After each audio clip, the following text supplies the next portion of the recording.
আসসালামু আলাইকুম, welcome to my channel Fatema's dream F plus K থেকে। কেমন আছেন সবাই? আলহামদুলিল্লাহ ভালো আছি।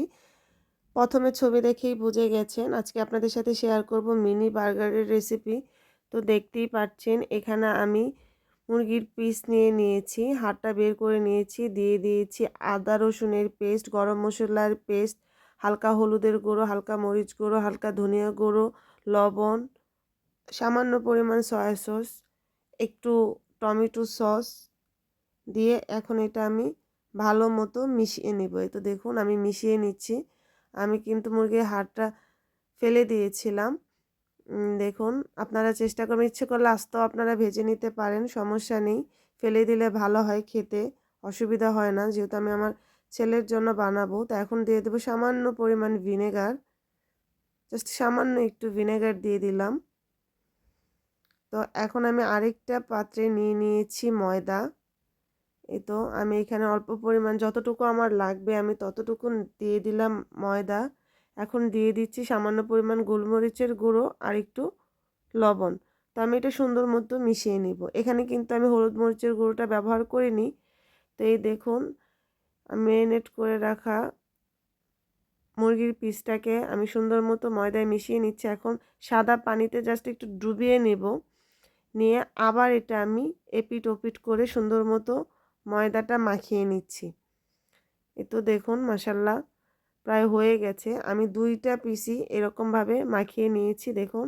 এখন আমি ফ্রাই প্যানে সাদা তেল দিয়ে অল্প আঁচে আস্তে আস্তে মিডিয়াম আঁচে আমি এগুলো ভাজা ভাজা করে নেব। যেহেতু মুরগির স্তোটা কাঁচা সিদ্ধ করা না, যেন কাঁচা না থাকে সেজন্য আপনারা চুলার জালটা বাড়িয়ে দেবেন না, অল্প আঁচে আস্তে আস্তে সিদ্ধ করে ভাজা ভাজা করে নেবেন। এই তো আমি উল্টিয়ে নিচ্ছি দেখুন মাশাল্লাহ ওই পিঠটা কতটা সুন্দর হয়েছে। খুব অল্প সময়ে বাড়িতে আপনারা বাচ্চাদের স্বাস্থ্যকরভাবে বানিয়ে দিতে পারেন। বাহির থেকে না কিনে চেষ্টা করবেন বাড়িতে বানিয়ে দিতে। আমি বেশিরভাগ সময় আমার বাচ্চাকে সব খাবারই বাড়িতে বানিয়ে দেই। তো এখানে আমি দিয়ে দিলাম দেখুন আমি বার্গারের রুটি নিয়েছি, 2টা পিস করে নিয়েছি। এখন দিয়ে দিলাম টমেটো সস। আমার বাসায় মেয়োনিজ ছিল, তারপর আমি ব্যবহার করিনি কারণ আমার ছেলে মেয়োনিজটা পছন্দ করে না। আপনারা মেয়োনিজটাও দিয়ে নিতে পারেন, আর যদি পছন্দ না করে সেক্ষেত্রে টমেটোর সসটা দিয়েও বাচ্চাদের দিতে পারেন। তো এখন দিয়ে দিলাম পিস করে রাখা টমেটো, এর উপরে দিয়ে দিলাম লেটুস পাতা, তার উপরে ভেজে রাখা পিসটা, তার উপরে আরেকটা পাতা দিয়ে যে যেরকমভাবে পারেন, যার যেরকম ভালো লাগে ওরকমভাবে সাজিয়ে নেবেন। তো আমি আমার ছেলের জন্য এভাবেই বানিয়ে নিলাম। এই তো দিয়ে দিলাম শসা দেখুন। এখন দিয়ে দিলাম রুটিটা আবার, দেখুন কেমন হয়েছে। মাশাল্লাহ ফাইনালি হয়ে গেছে, এত কিউট লেগেছে দেখতে, আমার ছেলেরও খুব পছন্দ হয়েছে, খেতে ভীষণ মজা। আপনারা বাসায় অবশ্যই ট্রাই করে দেখবেন, আর আমার পাশে থাকবেন, আমার চ্যানেলটাকে সাবস্ক্রাইব করে দিবেন, আমার জন্য দোয়া করবেন।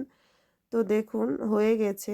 আমরা যেহেতু বাসায় 3জন মানুষ, আমি 3টা বানিয়েছিলাম। তো দেখুন আলহামদুলিল্লাহ। সবাই ভালো থাকবেন, আল্লাহ হাফেজ।